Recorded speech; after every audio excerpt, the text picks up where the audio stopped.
ओ मेरे दिल के चैन आए मेरे दिल को दुआ कीजिए। ओ मेरे दिल के चैन आए मेरे दिल को दुआ कीजिए। 102.1 FM पर मैं हूं भानु पुरोहित, प्रोग्राम है सन फार्मा। Hello doctor.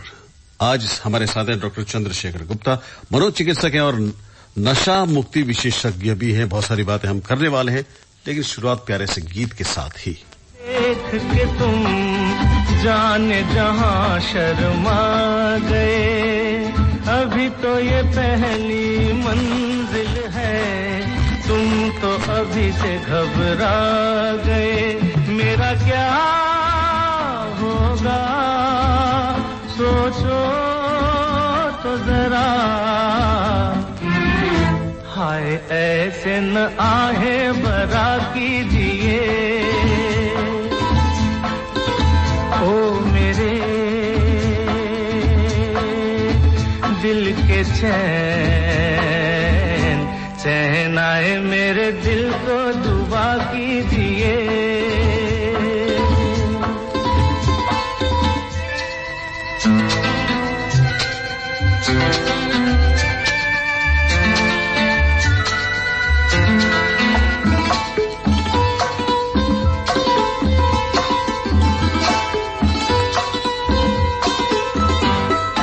आपका अरमा आपका नाम मेरा तराना और नहीं, इन झुकती पलकों के सिवा दिल का ठिकाना और नहीं। जचता ही नहीं आँखों में कोई, दिल तुमको ही चाहे तो क्या कीजिए। ओ मेरे दिल के चैन आए मेरे दिल को दुआ कीजिए।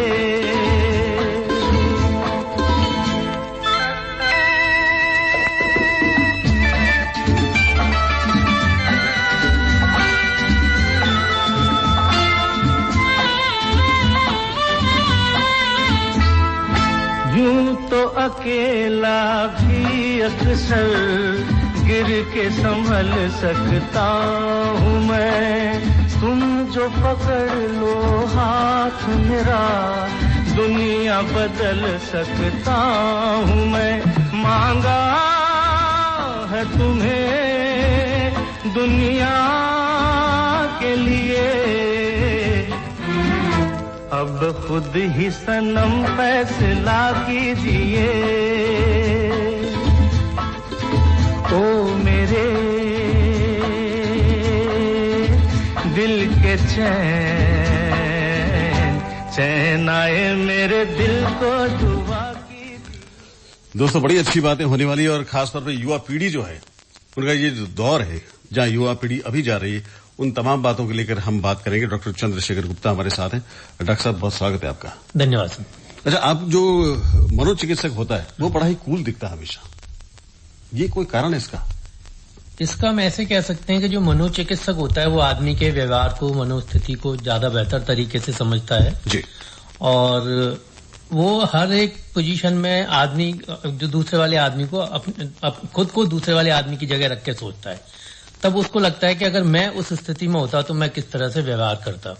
अगर मैं भी उसी तरह से व्यवहार करता तो उस आदमी, सामने वाले आदमी का जो व्यवहार है वो एक तरह से देखा जाए तो उसके हिसाब से जायज है। तो हमें उस पर प्रतिक्रिया करने की बजाय अगर हम उसको समझने की कोशिश करेंगे तो परेशानियां खत्म हो जाती हैं। इसलिए मुझे लगता है कि ज्यादातर मनोचिकित्सक बड़े शांत दिखाई देते हैं। जी, शांत भी रहते हैं और बड़े स्मार्ट भी रहते हैं, स्मार्टली भी, ये भी बात है। हाँ, आप बहुत बहुत धन्यवाद। क्योंकि आधी इस समस्या तो उनके व्यवहार को देखकर और उनको खुद को देखकर ठीक हो जाती कि डॉक्टर खुद इतना खुशगवार है, अगर अच्छी बातचीत करता है तो पेशेंट बहुत अच्छा फील करता है। मेरा मानना है कि जैसे मनोविकार, जैसे हम नाम से कह रहे हैं कि मन की बीमारियां हैं जी, तो मन की बीमारियां में अगर आदमी कोई भी इंसान जो किसी चिकित्सक के पास जा रहा है, अगर उसके पास जाने में सहज महसूस नहीं करेगा, उससे बात करने में सहज महसूस नहीं करेगा, उसका इलाज लेने में सहज महसूस नहीं करेगा, तो ट्रीटमेंट का असर भी इतना नहीं होगा। जबकि मेरा ये भी अनुभव है कि लगभग 30% जो असर होता है मन की बीमारियों में इलाज में, वो एक चिकित्सक के व्यवहार का बहुत बड़ा असर होता है। तो 30% आदमी उसी से ठीक हो जाता है और बाकी 70% हमारी दवाइयों का, काउंसलिंग का, अन्य रोजमर्रा की चीजों को बदलने का असर होता है। जी, आज हम डॉक्टर साहब बात करने वाले हैं मनोविकार कितने प्रकार के होते हैं, मतलब कौन कौन से हो सकते हैं खास मनोविकारों में अगर हम बात करें तो मोटा मोटा 2 कैटेगरी में हम इसको डिवाइड कर सकते हैं। एक तो बहुत माइनर मेंटल डिसऑर्डर जिनको हम बोलते हैं जी, और एक मेजर मेंटल डिसऑर्डर। माइनर मतलब कि सामान्यतः लोगों में देखे जा सकते हैं, जिसमें डिप्रेशन है, एंजाइटी है, एंजाइटी में ओसीडी है, पैनिक डिसऑर्डर है, बार बार ख्यालों का आना है, धड़कन तेज हो जाना है, पसीना आना है, चक्कर सा महसूस होना है, हाथ पैरों में कंपन होना है, किसी भी जगह पे जाने से पहले या सोचने में ही घबराहट हो जाना है, मन ठीक नहीं रहना है, किसी से बात करने का मन नहीं करना है, उदासी रहना है, ये सब चीजें। ये तो मैं समझता हूँ हर आदमी के साथ होता ही होता है। माइनर सब में होते हैं क्या ये? हाँ, अगर हम रिसेंट जो स्टडी करी है हमारे national institute of mental health and neuro sciences ने, जो कि निमेंस हमारे एशिया का सबसे बड़ा न्यूरो साइकेट्री का इंस्टीट्यूट है, उसमें ये पाया गया है कि 10 में से 1 आदमी माइनर मेंटल डिसऑर्डर या माइनर मनोविकार के बीमारियों से ग्रसित होता है। और उसमें ये भी देखा गया है कि 10 में से 1 आदमी को किसी न किसी तरह की सलाह की जरूरत होती है। सलाह का मतलब ये जरूरी नहीं है कि उसको दवाई की जरूरत है। सलाह ये भी हो सकती है कि वो आदमी अपनी परेशानी चाहे किसी अपने नजदीकी से, रिश्तेदार से, दोस्त से शेयर कर ले, वो भी अपने आप में एक सलाह है। जी, यानी कि अगर उनके अच्छा दोस्त सर्किल है, परिवार के लोग बहुत अच्छे और करीबी है, तो ये आधी बीमारी वैसे ही ठीक हो जाती है। हाँ, बिल्कुल सही है इसमें, लेकिन दोस्त या सर्कल जो है वो इंसान को सुनने वाला होना चाहिए, वो उसको समझने वाला होना चाहिए। हमारे यहाँ ज्यादातर ये देखा जाता है कि कोई आदमी अगर अपनी परेशानी बताता है तो हम उसकी परेशानी सुनते कम है और उसको सलाह ज्यादा देते हैं। जी, सही और हमारा जो सोशल स्ट्रक्चर है इतना बड़ा है, इतना अच्छा है, इसी वजह से ये भी देखा गया है कि विदेशों की तुलना में हमारे देशों में माइनर मेंटल डिसऑर्डर, जिनको हम डिप्रेशन, एंजाइटी बोलते हैं, वो बहुत कम पाया गया है।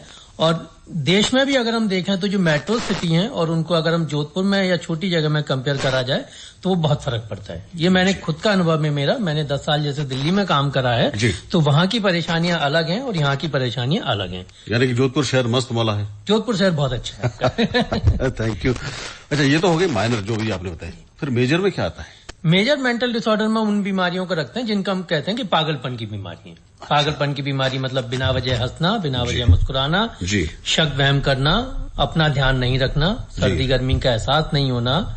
और जैसे हम देखते हैं कि कुछ लोग सड़कों पर दिखाई देते हैं, कुछ इशारे से करते हुए दिखाई देते हैं, कुछ लोग बड़बड़ाते हुए दिखाई देते हैं, कुछ हमें लगता है कि कुछ जो कचरा बीनने वाले लोग होते हैं जो कि बहुत गंदे गंदे कपड़े पहन के गंदे तरीके से रहते हैं, वो सब मेजर मेंटल डिसऑर्डर या साइकोसिस से ग्रसित होते हैं।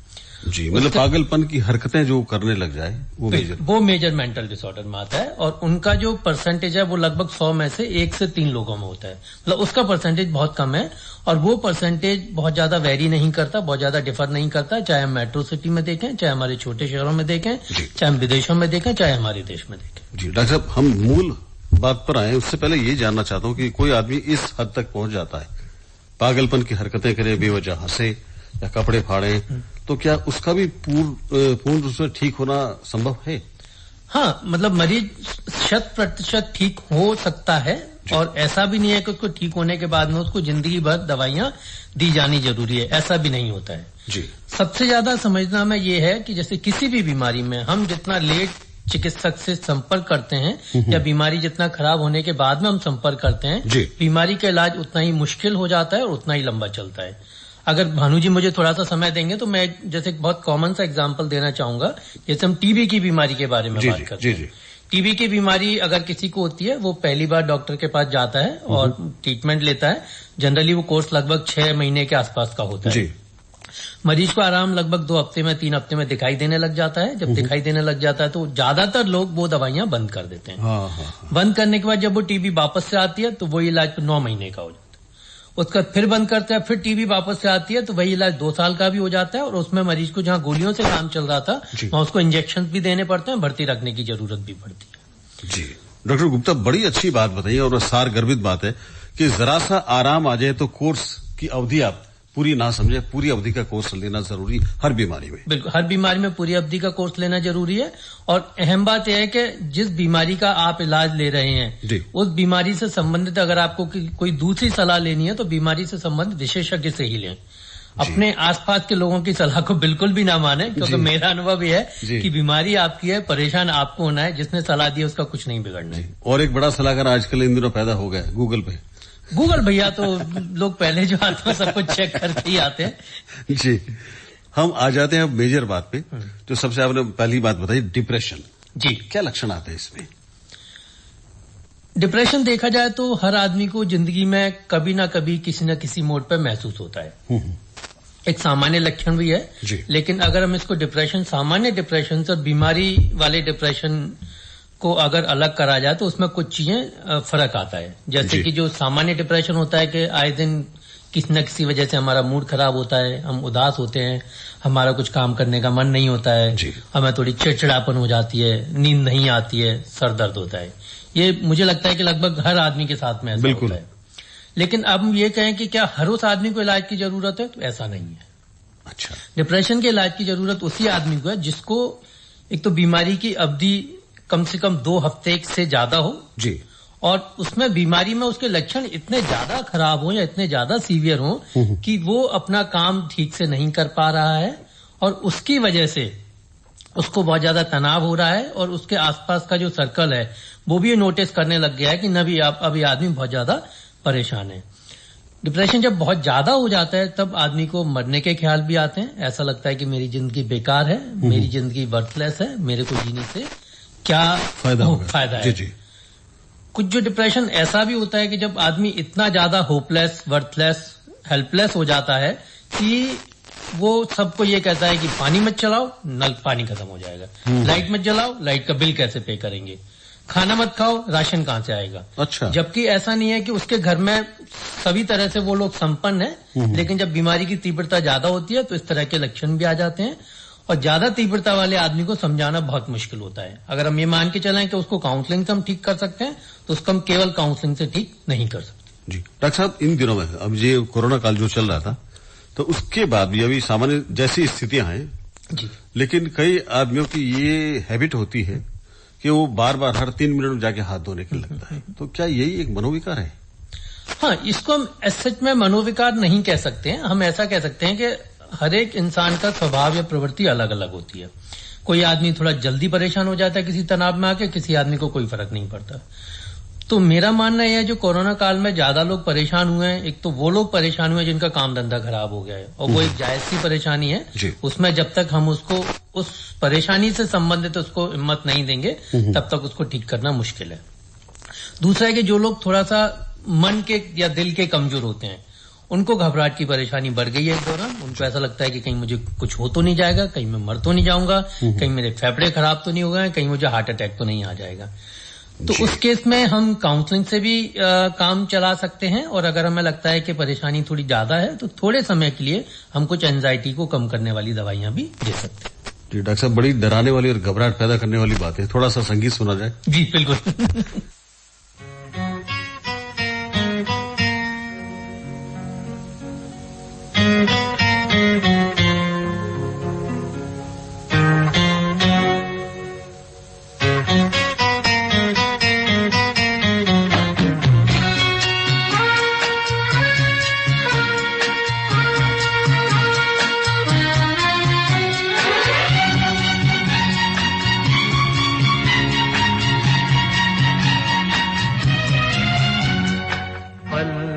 पल दिल के पास तुम रहती हो, पल पल दिल के पास तुम रहती हो, जीवन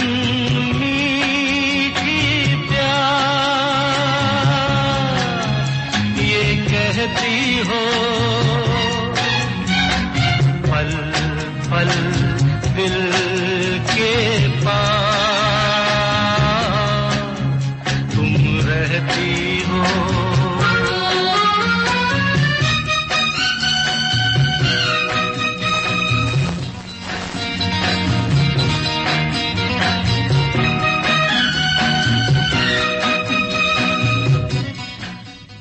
श्रोताओं को ये बता दें कि आज हमारे साथ है डॉक्टर चंद्रशेखर गुप्ता सर, मनोचिकित्सक है और नशा मुक्ति विशेषज्ञ भी है। आप चाहें तो अपनी समस्या उनसे पूछ सकते हैं। फोन नंबर बता दें आपको 2555-952 और 2555-972।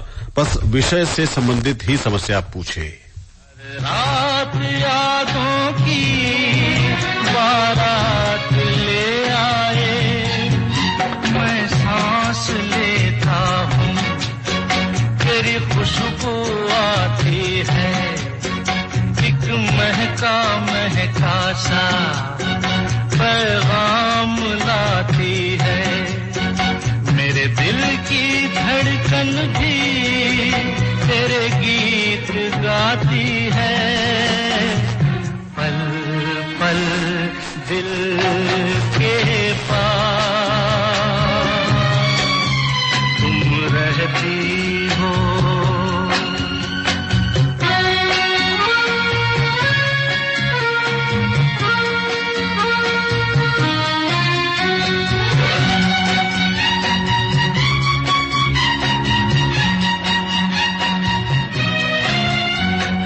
तुझको देखा था मैंने अपने आंगन में, जैसे कह रही थी तुम मुझे बांध लो बंधन में, ये कैसा रिश्ता है, ये कैसे सपने हैं, बेगाने होकर भी क्यों लगते अपने हैं, मैं सोच में रहता हूँ, डर डर के कहता हूँ, पल पल दिल के पास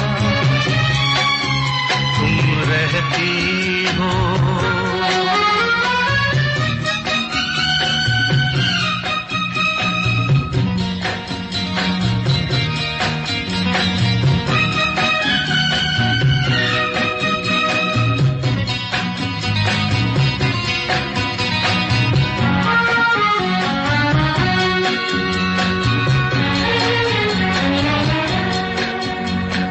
सोचोगी क्यों इतना मैं तुमसे प्यार करूं, तुम समझोगी दीवाना मैं भी इकरार करूं, दीवानों की ये बातें दीवाने जानते हैं, जलने में क्या मजा है परवाने जानते हैं, तुम यूं ही जलाते रहना आकर ख्वाबों में, पल पल दिल। हेलो जी, टेलीफोन हमने इनवाइट कर लिए। हेलो जी साहब। जी साहब। सर डॉक्टर साहब जी नमस्कार सर। मेरा कुछ सवाल था जी। एक्चुअली मेरे को साहब 3 साल से गैस्ट्रिक की प्रॉब्लम और एक शोल्डर पेन की प्रॉब्लम चल रही है। शोल्डर पेन के साथ में मेरे को चेस्ट पेन होता है जी। तो इसके लिए मैंने पूरे जोधपुर में जितने भी डॉक्टर थे सबको मैंने कंसल्ट कर लिया, जो भी जांचें थी वो मैंने सारी जांचें करवा ली, सारी जांचें मेरी नॉर्मल आ रही है। तो कुछ लोग डॉक्टर्स इसको जो है वो दिमागी चीज से भी जोड़ रहे हैं, तो क्या ये दिमागी चीज से रिलेटेड है क्या? अच्छा, शोल्डर पेन का तो मैं नहीं कह सकता, लेकिन जो आंतों की परेशानियां हैं, पेट की परेशानियां हैं, हृदय से संबंधित जो परेशानियां हैं, वो मानसिक परेशानियों से खासकर एंजाइटी से संबंधित हो सकती है। तो उसके लिए हमें एक बार डिटेल में बात करने की जरूरत होती है। हमें समझना होता है कि हमें किसी तरह का कोई तनाव, चिंता ऐसा तो नहीं है। हम ऐसे मानते हैं, अगर इसको सीधी सीधी भाषा में समझाने की कोशिश करें तो हमारी पूरी बॉडी या शरीर हमारा ब्रेन से कंट्रोल होता है, और जो हार्ट है, मतलब जो हमारा हृदय है, और जो हमारी आंतें हैं, वो दोनों सिस्टम ऐसे हैं जो एक रिदम में काम करते हैं। तो जब भी हमारा दिमाग इरिटेट होता है, हमारा नर्वस सिस्टम इरिटेट होता है, तो वो हमारे आंतों को इरिटेट करती हैं, जिससे कि आंतों का मूवमेंट बड़े सहूलियत से या वैसे होता है वो नहीं हो पाता है। और उसी तरह से जो हृदय की धड़कन जो ठीक से चलती है, एक रिदम के साथ में चलती है, उसमें भी कुछ गड़बड़ महसूस हो सकती है। तो अब शोल्डर पेन का मैं नहीं कह सकता, शोल्डर पेन के लिए ज्यादा अच्छा है कि हम किसी ऑर्थोपेडिशियन से मिलें। अगर उन्होंने ऑर्थो से सर मैंने संपर्क किया, मैंने 2-4 डॉक्टर है उनसे। जी जी जी। तो उनका डायग्नोसिस ये आया कि तेरे को कोई प्रॉब्लम नहीं है, तेरे को कोई बीमारी नहीं है। जी जी। तो फिर तो आप मनोचिकित्सक से मिलने में कतरा रहे हैं, ऐसा है? मिलना नहीं चाह रहे हैं? नहीं सर, मैंने 2 साइकाट्रिस्ट से भी कंसल्ट किया है। जी जी जी जी। एक मेडिपल्स में थे और एक अपने गांधी हॉस्पिटल में। जी। तो उन्होंने मेरे 1 घंटे मेरी काउंसलिंग की, मेरे से कई तरह के सवाल पूछे। सपने कैसे आते हैं, आप क्या सोचते हो, गाड़ी चलाते हो क्या सोचते हो, इस तरह के कई सवाल पूछे। जी जी जी। फिर लास्ट में उन्होंने जो ये कहा मेरे को, एक तो मेरे को कोई 0.5 की कोई गोली सजेस्ट कर दी मेरे को एंजाइटी की, और मेरे को बोला आप योगा करें। तो उनको भी कोई ऐसा डिस्कशन निकला नहीं, तो मैंने योगा भी किया। तो मेरा ये पेन जो है चेस्ट पेन से होके इधर शोल्डर, और ये पेन मेरा इतना रहता है, एनी टाइम दर्द रहता है सब मेरे को। मैंने MRI भी करवाई, एक्सरे भी करवाई। मुझे लगता है कि इतनी सारी बातें हम डिटेल में यहाँ नहीं कर पाएंगे, क्योंकि समय की थोड़ी सी हमारे पास कमी है।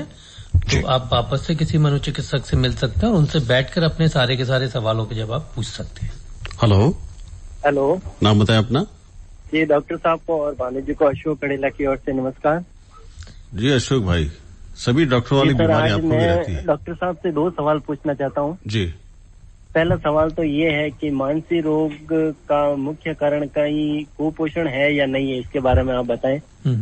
और दूसरा सवाल मैं आपसे ये करना चाहता हूँ कि कोई भी व्यक्ति है ना सर, नशा एकदम से नहीं सीखता, धीरे धीरे सीखता वो, तो उसको छोड़ने में भी धीरे धीरे या फिर एकदम से छुड़ाना क्या उसके लिए फायदेमंद है या हानिकारक है, क्या कुछ आप बताएं। अशोक जी, एक तो मानसिक रोग कुपोषण से संबंधित हो सकता है, और दूसरा हम बात कर रहे हैं कि नशे की, नशा छूटता एकदम से है, धीरे धीरे करके नहीं छूटता है। लेकिन जो एकदम से जब हम छूटते हैं तो हमें कुछ विड्रॉल होते हैं, विड्रॉल को कंट्रोल करने के लिए हम कुछ दवाइयां ले सकते हैं, उससे छोड़ना बड़ा आसान हो जाता है। जी, बिल्कुल साफ बात है और सीधी बात है। नशा चाहे तो एक दिन में छूट सकता है, एक दिन में ही छूटता है, दृढ़ निश्चय होना चाहिए, धीरे धीरे नहीं छूटता। आज हमने कल 5 सिगरेट पी थी, आज 4 पी ले, फिर 3 पी ले, वो फिर चौथे दिन ऐसा होता है कि वापस से 5 पी लेते हैं। जी डॉक्टर साहब, एक बीमारी होती है ADHD। जी, ये क्या होता है? ADHD जो है वो attention deficit hyper activity disorder हम इसको बोलते हैं, और अगर हम बिल्कुल सरल भाषा में कहें तो चंचलता की बीमारी होती है। जी। बच्चों में ही दिखाई देती है। अब चंचल तो सारे बच्चे होते हैं, इसका मतलब ये नहीं कि सारे बच्चे बीमार हैं। जी। लेकिन वो चंचलता इतनी ज्यादा हो कि हमारे आसपास में वातावरण को खराब कर दे, उसको मैनेज रखने में दिक्कत हो। जब हमें स्कूल से शिकायतें आने लगे कि यही जो बच्चा है वो ठीक से नहीं बैठता है, यही बच्चा है जो दूसरे बच्चों को तंग करता है, यही बच्चा है जो अपना सामान बार बार खो देता है, घर वालों को लगता है कि अगर ये बच्चा घर में आ गया ना तो सारे घर में तूफान आ जाता है। कोई भी चीज अपनी जगह पर नहीं रह सकती है। जी। उस बच्चे का अक्सर एक जगह मन नहीं लगता है, उसका ध्यान, जैसे अटेंशन डेफिसिट मतलब किसी भी जगह पे एक लंबे समय तक किसी भी चीज में ध्यान लगा पाना। डेफिसिट है मतलब वो लंबे समय तक किसी भी एक चीज में ध्यान नहीं लगा पाता है और उसका ध्यान भटकता रहता है। जी। अच्छा, एक मूड डिसऑर्डर सुना है हमने शब्द। जी जी। ये क्या होता है और किस किस में होता है ये? मूड मतलब हम कह सकते हैं कि हमारा मन कैसा रहता है। ज्यादातर लोगों का शांत रहता है, लेकिन कभी कभी हमारा परेशान हो जाता है, कभी कभी हम बहुत खुश होते हैं, कभी कभी हम बहुत ज्यादा दुखी होते हैं। जी। लेकिन जो एक नॉर्मल इमोशंस है, हर आदमी कभी परेशान होता है, कभी खुश होता है, लेकिन जैसे हम उसको डिसऑर्डर कह रहे हैं, डिसऑर्डर मतलब कोई बीमारी है।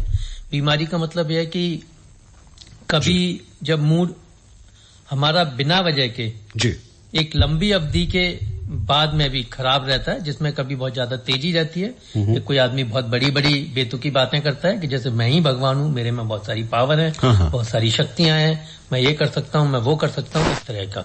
तो मूड में जो बेसिकली उतार चढ़ाव होता है, उतार लंबे टाइम तक जैसे डिप्रेशन में रहेगा या फिर लंबे टाइम तक बहुत तेजी में रहेगा, जिसको मैनिया उन्माद कहते हैं, उस बीमारी का मूड डिसऑर्डर कहते हैं। एक और फोन कॉल है। Hello, good morning Bhanu ji and doctor.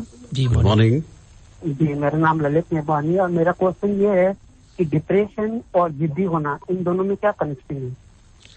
Depression और जिद्दी होना, जी हाँ। जिद्दी होना मतलब जहां तक मैं समझता हूं एक स्वभाव है, एक बीमारी की कैटेगरी में हम इसको नहीं रख सकते हैं।